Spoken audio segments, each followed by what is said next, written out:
शिवोहम। प्रणाम स्वामी जी, आपके श्री चरणों में कोटि कोटि प्रणाम। क्या विचार करना आज? कोई शंका हो तो देख लो पहले तो।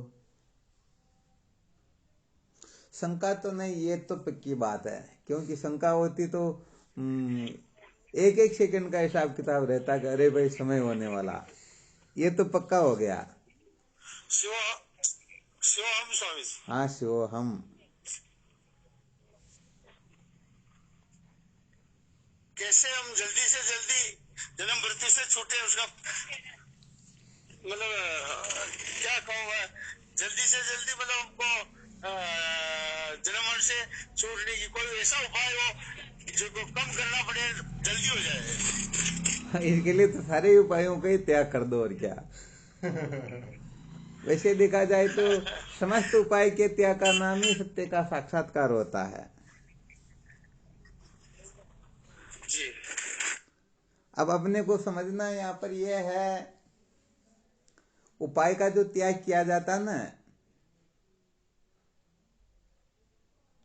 आवाज आ रही है? हाँ आ रही है स्वामी जी। तो उपाय का जो त्याग किया जाता है ना, विधि पूर्वक त्याग किया जाता है। जैसे हम कहीं काम करने के लिए जा रहे हो और वह 500 रुपए प्रतिदिन के मिल रहे हो। एक तो हम 500 रुपए का त्याग कर दे, कोई कह दे मैं तुम्हें 300 रुपए प्रतिदिन के दूंगा, इसको देख करके, और एक जो 1000 रुपए प्रतिदिन दूंगा, इसको देख करके। अब समझदारी कौन सी हुई?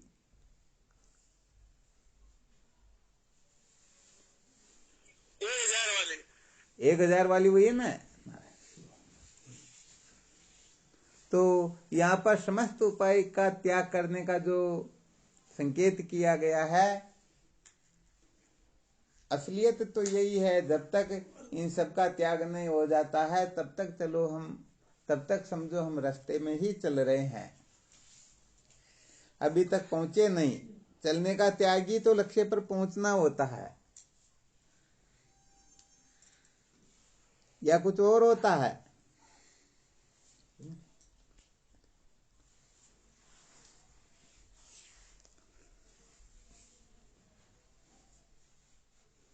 आवाज आ रही है?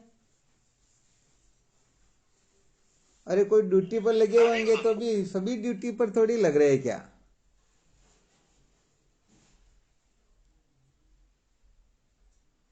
समझ में कहां पर आया? समझ में आता तो कोई ना कोई बोल ही जाते। भवानी शंकर जी, आपका प्रश्न और आप भी नहीं बोल पाते हो, क्या बात है?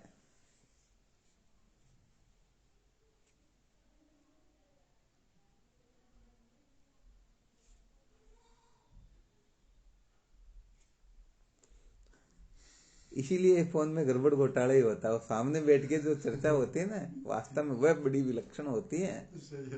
अब सामने तो कोई गलती करे तो थप्पड़ भी रख सकते हैं, अभी इसमें तो कुछ कर ही नहीं सकते हैं ना। तो साधक कितने स्वतंत्र, और स्वतंत्र होकर के फिर ब्रह्म विद्या प्राप्त करना चाहे, गड़बड़ी होती है ना। ये बात है स्वामी जी। वाह भाई वाह, क्या मौज मस्ती, क्या स्वतंत्रता मिली हुई है। कुछ गड़बड़ भी न हो और सत्संग भी सुनने को मिल जाए। साधक तो निहाल हो गए वास्तव में। वैज्ञानिक योग साधकों के लिए समझो कितना बड़ा एक प्रकाश योग, क्या बोलते हैं ना, स्वर्णिम अवसर समझो, या ऐसा कोई मौका जिसका कोई वर्णन नहीं कर सकते हैं। तो यहाँ पर उपाय का जो त्याग करने के लिए कथन किया जा रहा है, वो समझदारी से किया जाता है। यदि ना समझी से हम त्याग कर देते हैं तो समझो वास्तव में वह उस परम सत्य के साक्षात्कार का अधिकारी है ही नहीं। तो भवानी शंकर जी ने जो प्रश्न किया था कि हम क्या करें कि हम तत्क्षण निहाल हो जाएं, तो यहाँ पर तत्क्षण निहाल होने के लिए समस्त साधनों का त्याग करना होता है।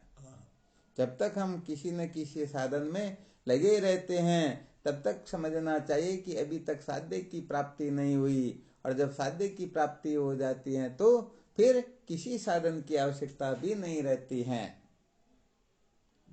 तो यहाँ पर संकेत ये किया जा रहा है, समस्त साधनों के त्याग का नाम जीवन की सार्थकता होती है। इसका मतलब ये मत समझ लेना कि हम इसी समय समस्त साधनों का त्याग कर दें, क्योंकि ग्रहण जो होता है वो नियम मर्यादा से होता है, तो त्याग भी नियम मर्यादा से ही करना होता है। शादी कानूनन ढंग से होती है तो तलाक भी कानूनन ढंग से ही, वरना कोई गड़बड़ घोटाला करने की कोशिश करे तो सत्य बात यह है कि उसे निश्चित रूप से सजा भुगतनी ही होगी। समझ में आ गया ना? ये तो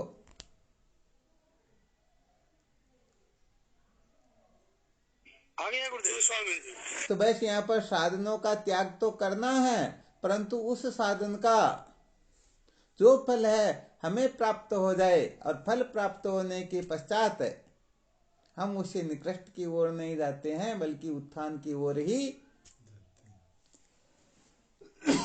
बिल्कुल क्लियर ना? तो अभी जो दृष्टांत दिया गया था, अभी जो दृष्टांत दिया गया, हम 500 रुपए कमाते हैं, कोई 300 रुपए की कहे तो हम 500 को छोड़ करके 300 की ओर जा रहे तो गड़बड़ हो रहा है, और कोई 1000 रुपए की कह दे तो तुरंत उनको त्याग करके फिर उस ओर लग जाना चाहिए।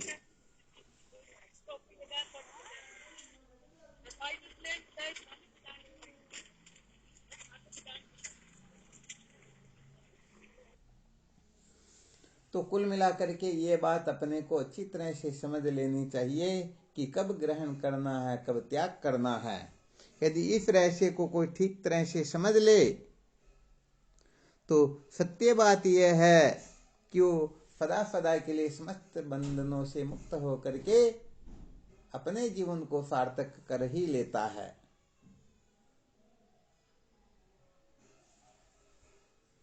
कोई संशय नहीं है ना इसमें? तो हाँ, इसमें कोई संशय नहीं। हाँ, इसमें यदि किसी भी प्रकार का संशय लग रहा हो तो इस पर अपन और मंथन कर सकते हैं, विचार कर सकते हैं।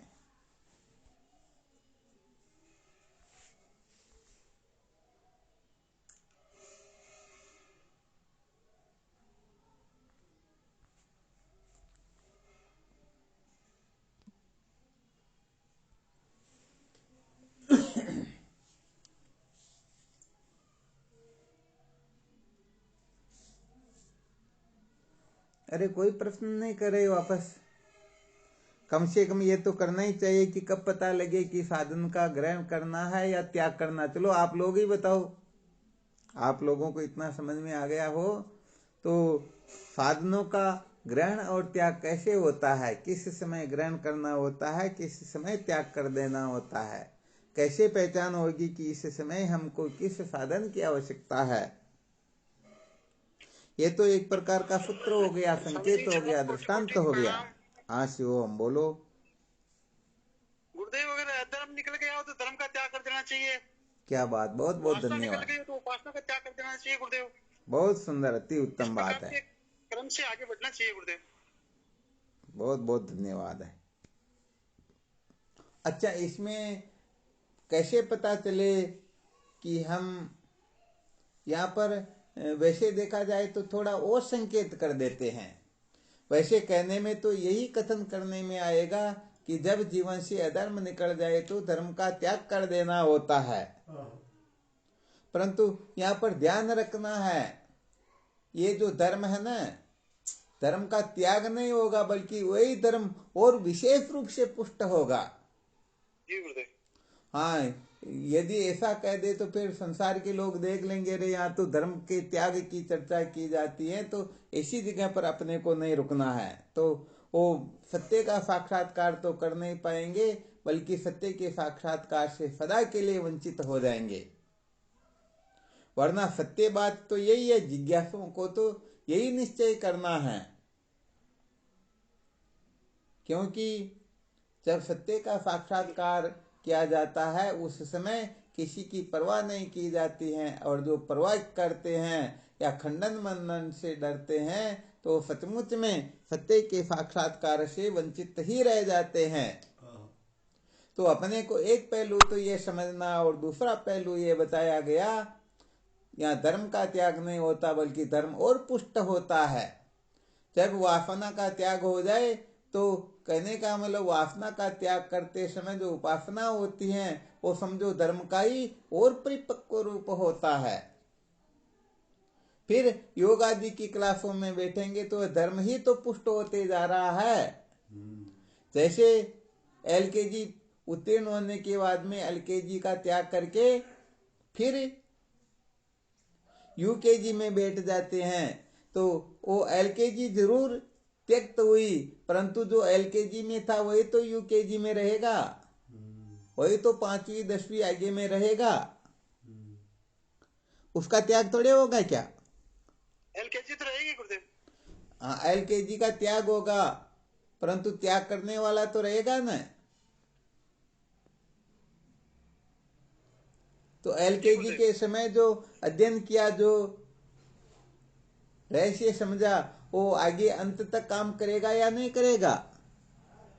करेगा स्वामी जी। हाँ, कोई देख ले, ए अमरूद के कबूतर, ये तो पहली कक्षा में पढ़ा था, अब तो हम 10वीं में पढ़ रहे हैं, इनका त्याग कर दें। तो बताओ, त्याग करने के बाद में फिर पढ़ाई कर सकेंगे क्या? नहीं कर सकेंगे। हाँ, नहीं कर सकेंगे। इसलिए यहाँ पर थोड़ा त्याग का रहस्य भी ठीक तरह से समझ लेना चाहिए, वरना ये ग्रहण त्याग के चक्कर में अपन गड़बड़ घोटाला भी कर देते हैं। तो ये रहस्य अपने को अच्छी तरह से समझना है।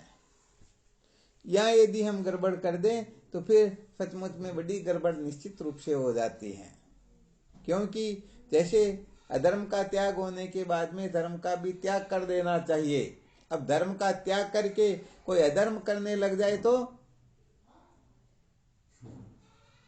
गड़बड़ हो जाएगी ना। इसलिए यहाँ पर थोड़ा केमुक्ति की न्याय से भी बताया जा रहा है कि धर्म का त्याग कर देना चाहिए। इसका मतलब अधर्म का तो यहाँ पर अंकुर भी नहीं रहना चाहिए, स्वप्न में भी अधर्म की ओर प्रवृत्ति नहीं होनी चाहिए, तब जाकर के समझो हम सचमुच में उसके योग्य हुए।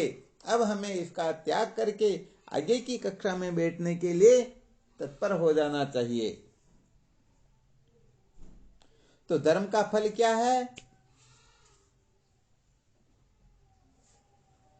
धर्म का त्याग स्वामी। नहीं, वो तो अधर्म का बिल्कुल, इस जगह पर अधर्म किसको कहेंगे?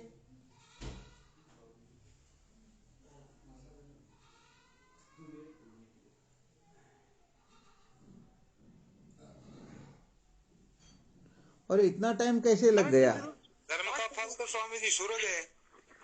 गड़बड़ हो गया। फिर आप लोग क्या नींद निकाल रहे हो क्या? यहाँ पर स्वर्ग की प्राप्ति के लिए चर्चा की जा रही क्या, या आत्म साक्षात्कार की?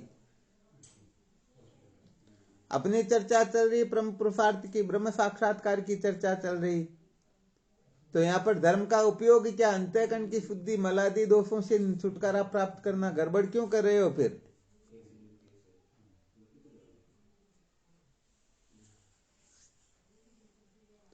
कहने का मतलब है, जब जीवन में से अधर्म निकल जाए तो धर्म का त्याग कर देना चाहिए। यहाँ धर्म को ग्रहण करने के लिए कहा जाता है, तब बताया जाता है कि धर्म का फल स्वर्ग होता है। ऐसी चर्चा चल रही क्या सैजानंद जी? हाँ नहीं गुरुदेव। हाँ, नहीं चल रही, बिल्कुल सत्य बात है। इसलिए थोड़ा रहस्य को थोड़ा ठीक तरह से समझना है, क्योंकि यहाँ पर साधन का त्याग करके सत्य के साक्षात्कार की चर्चा हो रही है। यदि सत्य के साक्षात्कार की चर्चा नहीं होती तब आपका कहना 100% सत्य होता। तो धर्म का जो प्रयोजन है, जब तक वह प्रतिष्ठित न हो जाए या अधर्म जीवन से न निकल जाए, तब तक धर्म को महत्व देना चाहिए। अर्थात धर्म की मर्यादा में रह करके हमें जागने से लेकर के सोने तक सारे के सारे व्यवहार को करते रहना चाहिए। और जब हम उस जगह ठीक प्रकार से उत्तीर्ण हो जाए तो फिर यहाँ धर्म का त्याग करने का मतलब उनको महत्व नहीं देना। उनको महत्व नहीं देने से तात्पर्य होता है कि धर्म से भी जो श्रेष्ठ वस्तु है उसे धारण करना, उसे ग्रहण करना, उनको महत्व देना। तो बताओ उसका त्याग कहाँ पर हुआ? उसे भी श्रेष्ठ वस्तु को महत्व दे रहे हैं ना। हाँ, दुकान पर गए कपड़ा खरीदने के लिए, और 50 रुपए मीटर का जो कपड़ा है वो पसंद नहीं आया, 100 रुपए वाला ले रहे हैं, तो वो त्याग थोड़े हुआ, उसे भी श्रेष्ठ वस्तु ले रहे हैं ना। बिल्कुल। तो यहाँ पर धर्म का तिरस्कार नहीं होता, सदा सर्वदा इस बात का ध्यान रखना चाहिए। हाँ, ये समझो एक प्रकार से ब्रह्मास्त्र ही है। अपने सामने दो विकल्प उपस्थित हो जाए, एक तो श्रेष्ठ का चयन करना, एक निकृष्ट का चयन करना, तो उसमें क्या करना चाहिए? श्रेष्ठ का चयन करना चाहिए गुरुदेव। बस निकृष्ट का त्याग कर देना चाहिए, बात इतनी सी है। तो श्रेष्ठ का यहाँ पर चयन कर रहे तो वो जो है वो उसमें अपने आप ही आ गया। 100 रुपए मीटर का जो कपड़ा है उसमें 50 रुपए मीटर का आ गया या नहीं आया? अपने आप ही आ गया गुरुदेव। तो यहाँ पर धर्म से भी जो ऊपर की वस्तु है उसको यदि कोई महत्व दे रहे हैं तो समझो धर्म का फल उनको सचमुच में मिल ही जाएगा। अरे तहसीलदार से मिलने का जो फल है यदि कलेक्टर साहब मिल जाए तो मिल जाएगा या नहीं मिलेगा?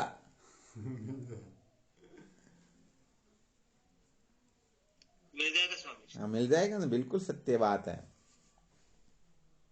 तो यहाँ पर संत शास्त्र श्रुति माता जो है संकेत क्या करती हैं? अस्तो माँ सदगमय, तमसो माँ ज्योतिर्गमय, मृत्योर्मां मृतम गमय। तो ये असत्य से सत्य की ओर प्रवृत्त करती हैं, सत्य की ओर ले जाती हैं। बिल्कुल क्लियर है? बहुत बहुत अच्छी बात है। तो यहाँ पर समस्त साधनों के त्याग का नाम सत्य का साक्षात्कार बताया। तो अच्छी तरह से निश्चय कर लेना कि जब तक ये काम हम नहीं कर पाएंगे तब तक कृतार्थ नहीं है, परंतु इसका मतलब ये नहीं है कि हम इसी समय समस्त साधनों का त्याग कर दें। सूत्र समझ में आ रहा ना?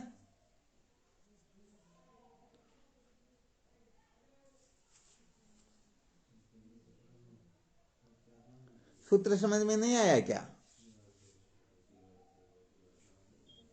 आ गया ना गुरुदेव। दो वस्तुओं में से शेष वस्तु को चयन कर लेना चाहिए अपने को। ये टाइम पर नहीं बोलते हैं ना, गड़बड़ कर देते हैं। फिर कोई आगे का सूत्र बताना वो दिमाग से निकल जाता, फिर तुम्हारे बारे में सोचने लग जाते कि क्या करें इनके लिए। अब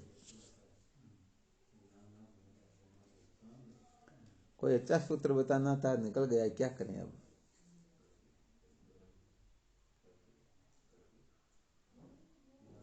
तो यहाँ पर ये बता रहे थे निश्चय तो हमें ठीक ठीक कर लेना है, परंतु यह ग्रहण त्याग अपने अधिकार के अनुसार ही होता है। तो जिस जगह पर बैठा हुआ है उससे निम्न कक्षा के साधनों का त्याग कर दे और उत्तम कक्षा के साधनों का आश्रय ले। बिल्कुल क्लियर ना? क्लियर गुरुदेव। हाँ, ये विशेष बात, इसका अच्छी तरह से ध्यान रखना चाहिए।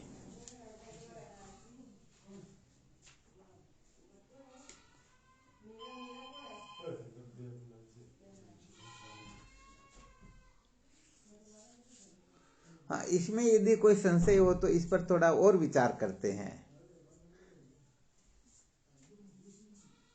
सूत्र बताया गया है चलने का त्याग ही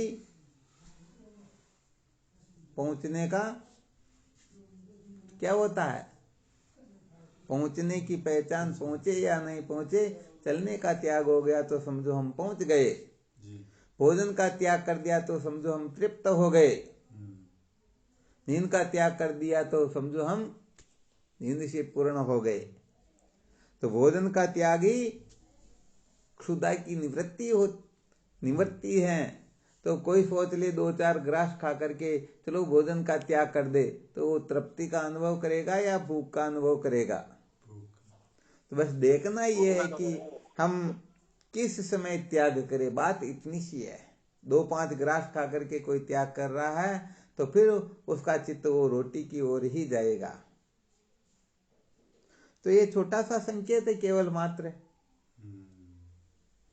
इसके लिए अपने बारे में निश्चय करना, समझना है कि मैं किस कक्षा का साधक हूं। अपने बारे में सोचना होगा। वरना पक्का तो यही है कि सम्यक प्रकाश से जब इनका अपवाद हो जाएगा तभी समझो हम सचमुच में पहुंच गए हैं। वरना भले सत्य से 1 इंच नीचे हैं परंतु है जरूर। तो कुल मिलाकर के ऐसा भी नहीं देखना है कि हम इसी समय सबका त्याग कर दे। त्याग कर दोगे तो भी गड़बड़ हो जाएगी और सबको ग्रहण करने का आग्रह रखोगे तो भी निश्चित रूप से गड़बड़ होगी। जब तक बीमारी मिटती नहीं है तब तक दवा का सेवन करना होता है और बीमारी मिट गई तो इसका त्याग भी करना होता है। तो जिस समय ग्रहण करना हो उस समय कोई त्याग कर दे और त्याग करना हो उस समय ग्रहण कर ले तो ये बड़ा गड़बड़ घोटाला हो जाता है। यहाँ बहुत अच्छी तरह से सावधान रहना होता, बहुत अच्छी तरह से समझदारी से काम लेना होता है, तब जाकर के सचमुच में बात कुछ और होती है। बिल्कुल क्लियर ना?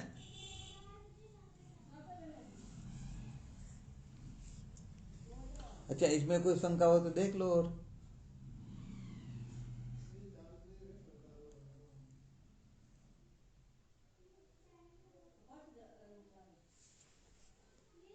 आवाज आ रही है ना? जी स्वामी। हाँ, इसमें कोई और शंका करके देखो। भवानी शंकर जी ठीक है? प्रणाम स्वामी जी, आपके श्री चरणों में। हाँ शिव, हम बोलो। बिल्कुल सही है स्वामी जी। ये जो त्याग का जो विषय है, बिल्कुल।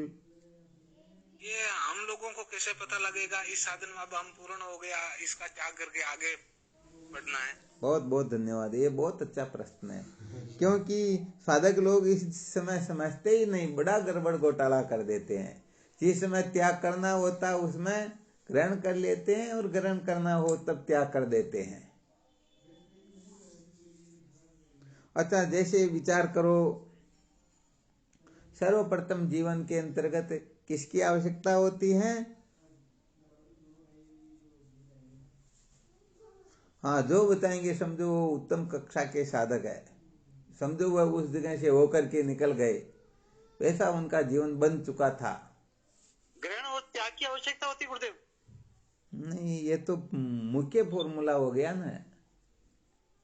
ग्रहण और त्याग की आवश्यकता होती तो ग्रहण करें या त्याग करें, और यदि ग्रहण भी करे तो किसका करे, त्याग भी करे तो किसका करे। परंतु पहले कोई बिंदु तो होना चाहिए ना, तब उसके बारे में विचार करके फिर ग्रहण त्याग का फिर निर्णय लेंगे।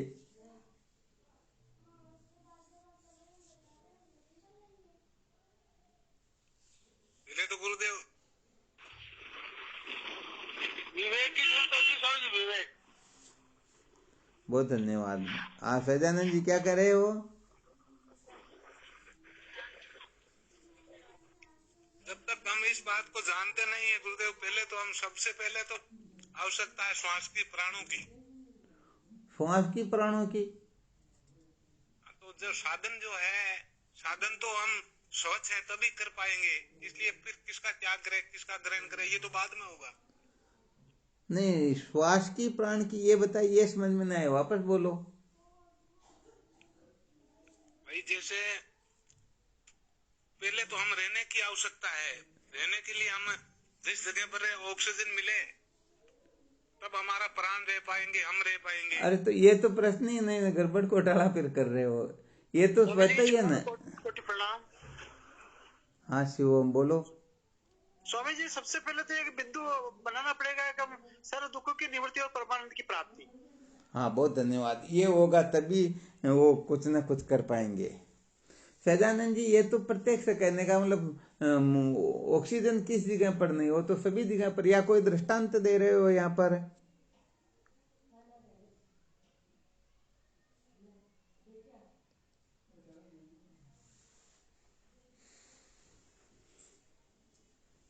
जैसे स्वामी जी किसी को आवश्यकता जो जिस जगह पर रहता है उस जगह पर उनको ये आवश्यक है कि भाई ये वस्तु हो, तो ऐसे ही हमारे जीवन में ये आवश्यक है जानने की पहले कि हम क्या करें क्या नहीं करें, ये होना चाहिए अपने में।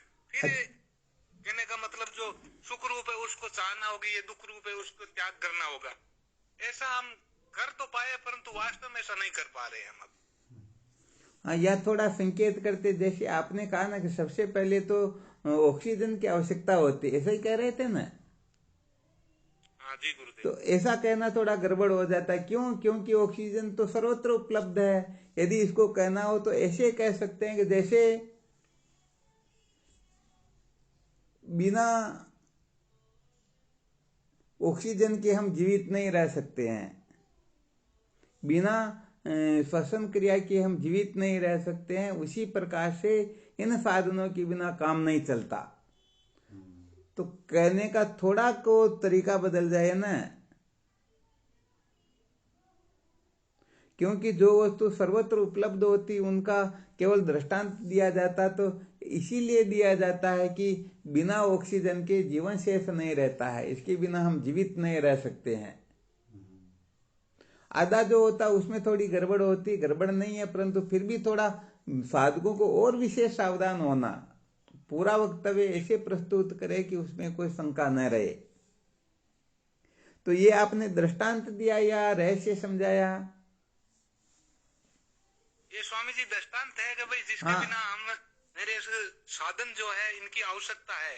हाँ, तो ये तो बहुत धन्यवाद। वैसे पहले भी क्लियर कर दिया, बिना साधनों के तो काम चलेगा नहीं। इसीलिए प्रश्न यही किया गया कि जीवन में सबसे पहले किसकी आवश्यकता होती है। तो यहाँ पर तो ऑक्सीजन का स्वतः ही सिद्ध होना बता दिया गया कि ऑक्सीजन के बिना कोई जीवित रह ही नहीं सकते। वो ऑक्सीजन समझो कोई साधन है, तो किस रूप में ऑक्सीजन चाहिए अपने को।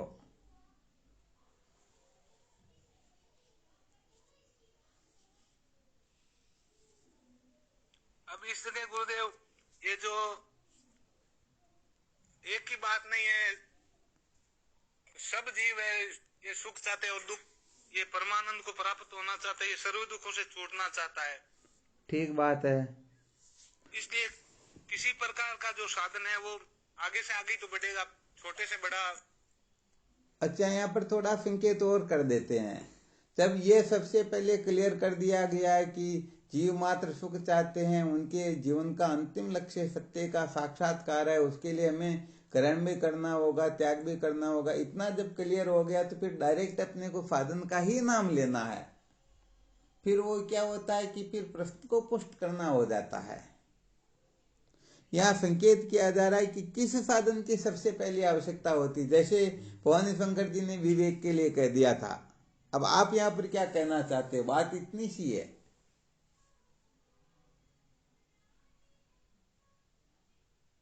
आवश्यकता तो गुरुदेव विवेक की है। गुरुदेव सबसे पहले तो परंपरा के साधन की आवश्यकता है। हाँ, तो इसका मतलब भैरूलाल जी की बात ठीक समझ में आ रही। भवानी शंकर जी और सैदानंद जी वेदांत से नीचे 1% भी नहीं उतरना चाहते हैं। अरे जीवन में सबसे पहले धर्मानुष्ठान की आवश्यकता होगी ना, वरना अंतःकरणी शुद्ध कैसे होगा। यहाँ आपके मेरे लिए तोड़े बता रहा हूं, जीव मात्र के कल्याण की चर्चा चल रही है यहाँ पर। तो जीवन में सबसे पहले किसकी आवश्यकता होती है? तो व्यक्तिगत जीवन का नाम तो लिया नहीं ना। यहाँ पर साधनों के ग्रहण त्याग की चर्चा चल रही, तो वो भी तो धर्म आदि भी तो साधन है ना। वो साधन नहीं है क्या? तो साधन गुरुदेव।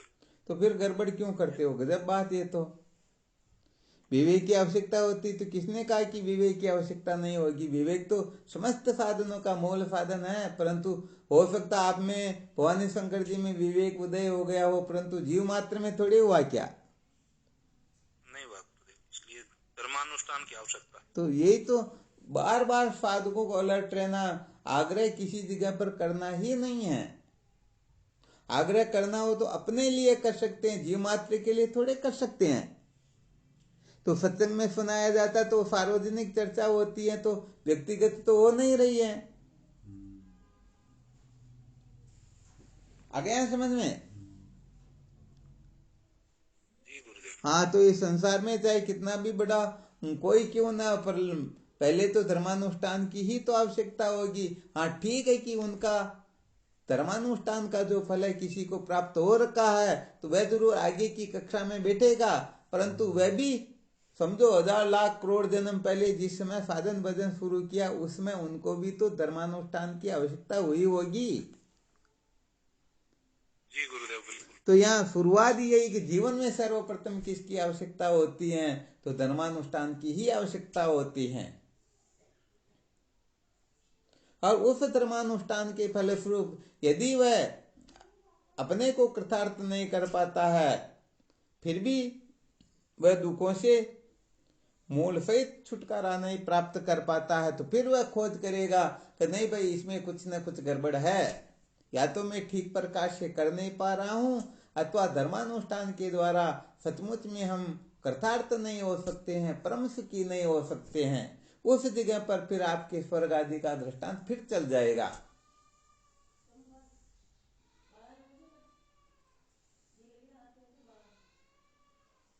किसी को शंका हो तो देख लो इस जगह पर। आपने पहले प्रश्न क्या किया था कि कैसे पता चले कि हमारे में ये उदय हो गया या नहीं हुआ, क्या करना क्या नहीं करना, इसके बारे में ही तो आपका संकेत था ना। जी गुरुदेव। तो धर्मानुष्ठान की आवश्यकता इसलिए बताई गई, यदि जीवन में से अधर्म जो है जीवन से निकल जाए तो उसके पश्चात फिर धर्मानुष्ठान की आवश्यकता नहीं होती, फिर आगे की कक्षा की आवश्यकता होती। तो हो सकता है किसी के जीवन में अधर्म हो तो उसे धर्मानुष्ठान को ही महत्व देना है, और यदि अधर्म निकल गया हो तो फिर धर्मानुष्ठान से भी ऊपर की जो कक्षा है उसको महत्व देना है।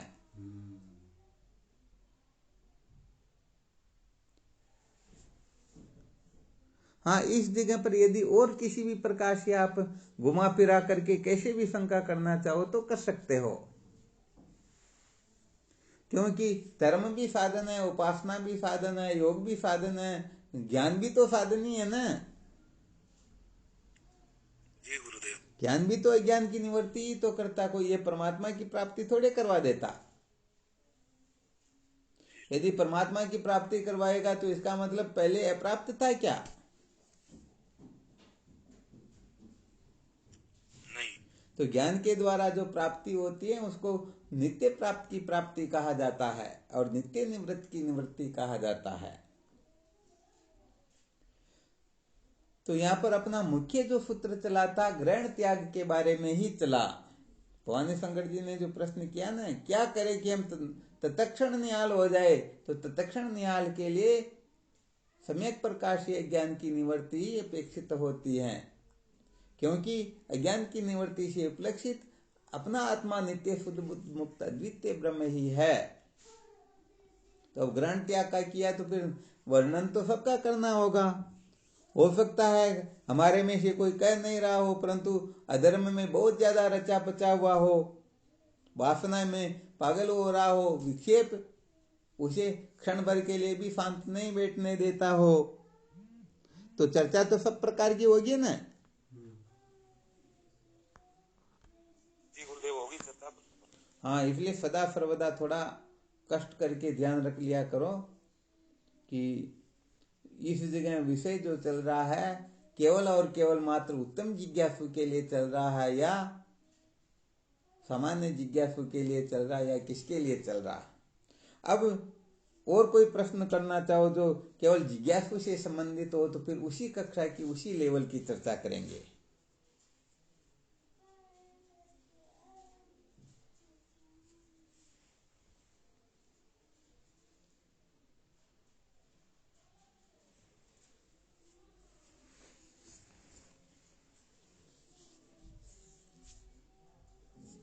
जिज्ञासु को स्वामी जी क्या करना चाहिए, क्या नहीं करना चाहिए? जिज्ञासु को तो वैसे देखा जाए तो यहाँ जिज्ञासु का अर्थ होता है मल विक्षेप दोष से छूटा हुआ, चतुष्टय साधन संपन्न और अज्ञान रूपी दोष से छुटकारा चाहने की तीव्र तड़पन आदि आदि। तो ऐसे जिज्ञासु को तो केवल और केवल मात्र गुरु समीप पुनि करिए वासा जो अति उत्कट वे जिज्ञासा। यदि वह मन से वाणी से शरीर से सदा सर्वदा गुरुदेव का ही आश्रय ले, उनका ही सानिध्य करे, तो ही समझो उस जिज्ञासु का कल्याण है। अथवा समझना चाहिए जो केवल और केवल मात्र गुरुदेव के समीप को ही महत्व देता है, समझो वही जिज्ञासु है, वरना जिज्ञासा कहाँ पर है भाई। सचमुच में यदि भूख लग रही हो तो भले नोटों के बंडल क्यों ना हो, वो भी दे दे, फिर भी गिनने की इच्छा होगी क्या? नहीं होगी। तो हालांकि ठीक बात है, परंतु हम कभी कभी अपने को बहुत ऊंची कक्षा का साधक समझते हैं, परंतु ये गड़बड़ घोटाला दिमाग से नहीं निकलता। कहने का मतलब अपने से संसार का त्याग नहीं होता, देह का, इंद्रिय का, प्राण का, मन का, बुद्धि का, इनका त्याग नहीं होता है। हम सचमुच में मन से, वाणी से, शरीर से गुरुदेव का संग नहीं करना चाहते हैं, वरना सचमुच में जो उत्तम जिज्ञासु होता है उसको तो इनको छोड़ के कुछ करना ही नहीं चाहिए। परंतु हम जो कुछ भी करते हैं जागने से लेकर के सोने तक 90-95% यही करते हैं। अब आप लोगों को तो क्या दोष दे, यहाँ पर नंदवाड़ा में महावीर जी के रिनके यहीं रह रहे हैं, फिर भी देखो अभी दुकान पर काम करने चले गए, जबकि उनको पता है कि मौका मिला हुआ तो इस समय तो सानिध्य में बैठ करके सत्संग सुने, परंतु फिर भी मोबाइल से सुन रहे और क्या। तो बताओ हम सचमुच में उत्तम जिज्ञासु है या उत्तम गृहस्थी, उत्तम संसारी है? उत्तम संसारी है जो। हाँ, ये बात हो जाती है। तो ये पता चल जाता है कि सचमुच में वो उत्तम जिज्ञासु कौन होता है। जब सचमुच में वो उत्तम जिज्ञासा जागृत हो जाती है ना, तब उसे नीचे की कक्षा के जो कुछ भी है वो न तो प्रिय लगते हैं, न उनमें महत्व बुद्धि होती है, न उनको और आकर्षण होता, और कुछ होता ही नहीं है, सारे के सारे सहज ही छूट जाते हैं। तो ये भी चलो बहुत अच्छी बात, कभी कभी थर्मामीटर लगा करके देखा करो कि हम सचमुच में परोक्ष ज्ञानी है, परोक्ष ज्ञानी है, जिज्ञासु है या विषय है, पामर है क्या नहीं है। क्योंकि इनको समझेंगे तभी तो वहां से ऊपर उठने की या वहीं पर बने रहने की कुछ न कुछ चिंतन मनन की जो श्रृंखला चलेगी, तो इस दृष्टिकोण से ही तो चलेगी। जी गुरुदेव। तो सच्ची बात तो यह है कि हालांकि बातों में तो हम आर पार बहुत ही ज्यादा, परंतु कहने का मतलब 24 घंटे लगातार संसार का त्याग करके फिर संग करने वाले बहुत दुर्लभ होते हैं। कोई घंटे 2 घंटे का कर लेते, परंतु ज्यादातर कहने का मतलब संसार का त्याग करने वाले बहुत दुर्लभ होते हैं। ज्ञान का, गुरुदेव का, संतों का, सबका त्याग करने वाले तो बहुत मिल जाएंगे, परंतु संसार का त्याग करने वाले बहुत दुर्लभ। क्यों? क्योंकि जो जितनी कक्षा का जिज्ञासु होगा, उत्तम कक्षा का वह, हाँ ये थोड़ा संकेत कभी कभी समझ लिया करो। तो कभी कोशिश करके देखनी चाहिए कि हम कितने दिन त्याग कर सकते हैं संसार का। अभी जैसे कह देते हैं कि भाई चलो महीने में 1-2 दिन के लिए आना, तो कोई नाम नहीं लेता, और उनको कह दे कि भाई 12 महीने में 1 दिन आना और उस दिन 24 घंटे के लिए मोबाइल बंद रखना, तो देख लेंगे अरे गड़बड़ हो जाएगी, अपन तो इससे अच्छा कि चले ही नहीं। तो नियम मर्यादा में रहना हो तो बड़ा खतरनाक मुश्किल होता है या नहीं होता? जी स्वामी जी, होता है। हाँ, ये पक्की बात है। और जो सचमुच में जितना तपेगा ना वह उतना ही महान बनेगा। वो छोटी सी ठोकर लगी और देख लिया अरे अपने को इसी सत्संग की जरूरत नहीं है, देखो फैजानंद जी टिक रहे, अभी तो लग रहा, मैं भी सोच रहा हूँ ज्यादा दबाव नहीं दे, परंतु यही 9-2-11 हो जाएंगे, तो तरकीब से ही काम करें, परंतु फिर भी थोड़ा अपमान सहन तो कर ही रहे हैं। अब देखते हैं कितना करते हैं, और ज्यादा पावर लगाएंगे, जो ज्यादा सहन करता है उन पर ज्यादा ही लगाते हैं फिर। और कोई शुरू में आग निकाल दे तो देखते अरे भाई उनका ध्यान रखना, अपने को गलती भी करे तो उनको कह देना अरे बहुत अच्छा किया।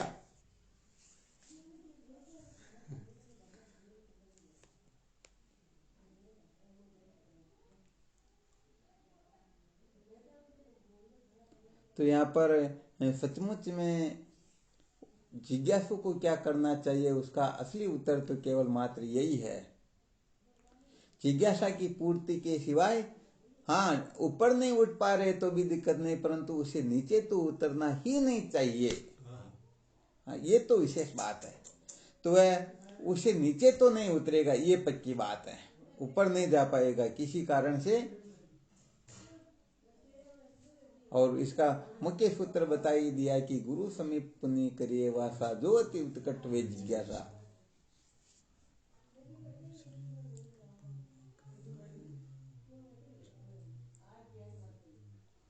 इसके आगे क्या था? तन मन धन वच अर्पी देवे, जो चाहे ही ये बंधन छेवे।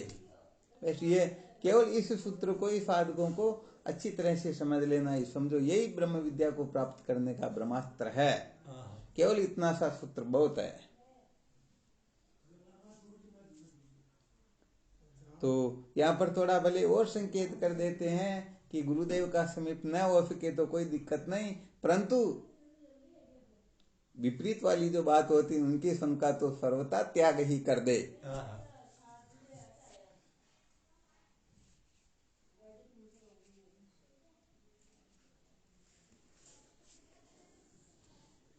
चलो बहुत अच्छी बात। और कोई शंका हो तो देख लो।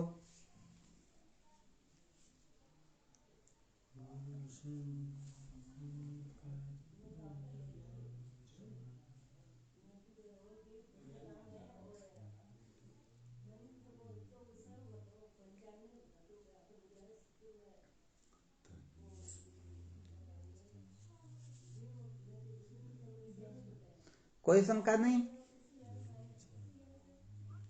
कोई शंका नहीं गुरुदेव। हाँ चलो बहुत धन्यवाद।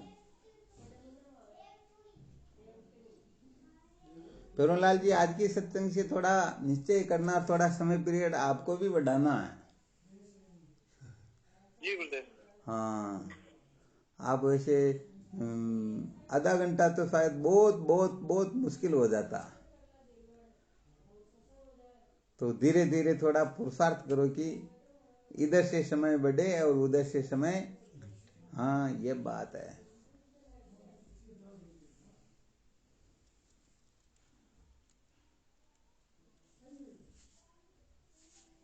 और चलो फिर करो साधन भजन, है ना।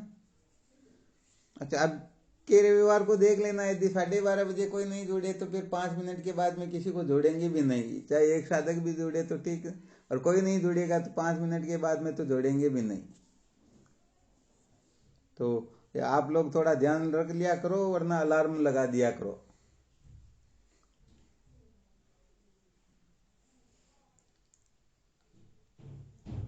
जी गुरुदेव, ध्यान रखेंगे। क्या करें, साधक बड़े खतरनाक होते वास्तव में। इनका दिमाग बताने में तो सोचता हूँ जहाँ मेरा दिमाग खत्म होता वहां इनका शुरू होता होगा शायद। एक साधक को तो मैंने मैसेज कर दिया आज रविवार है, तो उन्होंने हाँ करके लिख दिया। तो मैंने सोचा मेरे को ज्ञान दे रहे हैं कि हाँ रविवार का आपको ध्यान ना हो तो मैं बता दूं, परंतु फिर भी जुड़ने में हो गया ना गड़बड़ घोटाला। जी स्वामी। हाँ, तो ऐसे थोड़े होता। तो आज रविवार जो हमको पता नहीं क्या इस बात का,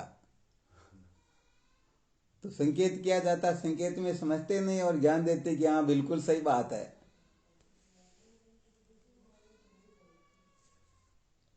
चलो धन्यवाद, बहुत अच्छी बात। करो साधन भजन, है ना। जो कुछ भी सुना उनमें से कुछ ग्रहण त्याग के बारे में या उत्तम जिज्ञासु के लिए क्या नियम होते हैं उनके बारे में, आप जिस कक्षा में हो ऐसा नहीं कहते कि नहीं आपको यही करना है या वही करना है। आप अपने को जिस जगह पर समझते हो वहां से सदा सर्वदा ऊपर उठाने की चेष्टा करो। तो किसका ग्रहण करना किसका त्याग करना बहुत अच्छी तरह से मंथन करके समझना है।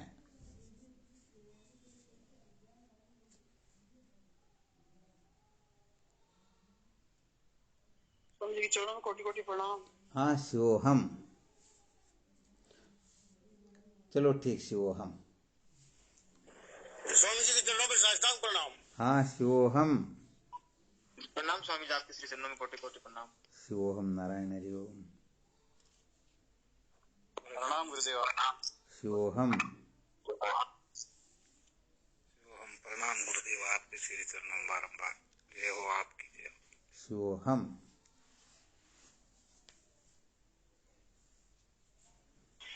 कोटि कोटि प्रणाम स्वामी जी, आपके श्री चरणों में। शिवोहम।